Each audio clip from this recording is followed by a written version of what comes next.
Nagulat ako kasi bigla na lang may nagratrat doon sa bandang ni Lolo, doon sa inuupuan ni Lolo.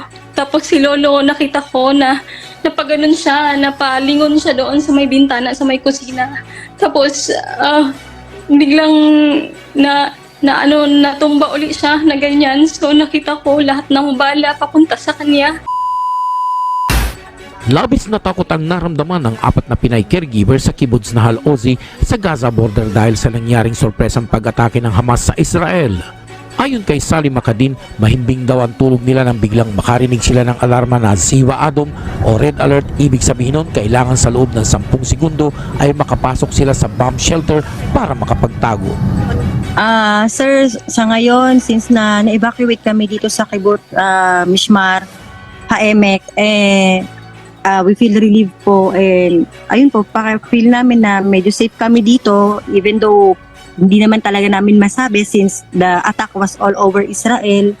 So, but for now sir, mas okay kasi nakakalabas kami, unlike nung nasa kibbutz kami is nasa loob lang po talaga kami ng bomb shelter, which is they call it here Mamad. Sunod-sunod na malalakas na pagsabog daw ng bomba ang kanilang naririnig at maging ang buong kabahayan ay nayayanig. Habang sakay daw sila ng military truck, nadaraanan daw nila ang nasusunog na cow farm sa kibbutz Nahal Ozi.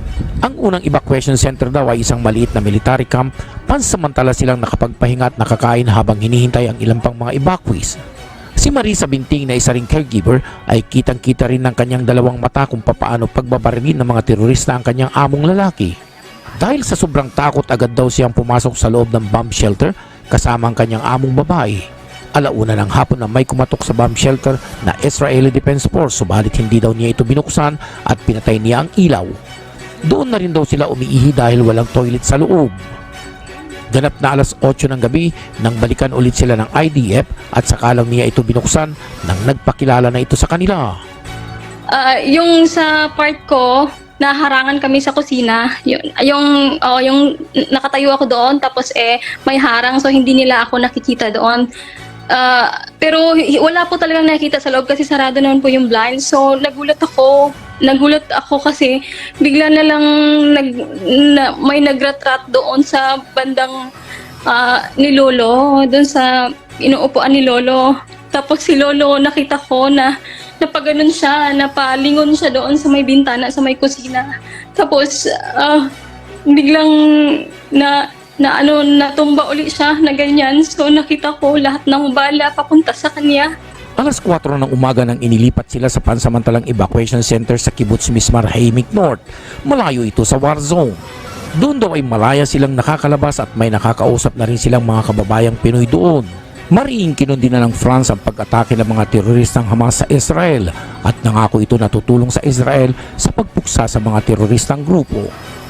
May mahigit kalahating milyon ang populasyon ng Jews sa France, kung kaya't nakaalerto din ito dahil marami ring pagkakataon na may naganap na pag-atake sa Jewish community sa bansa. Nanawagan naman sina Marisa, Sally, Rachel at Robilin sa kanilang mga pamilya sa Pilipinas na huwag mag-alala sa kanila dahil nasa mabuti na silang kalagayan.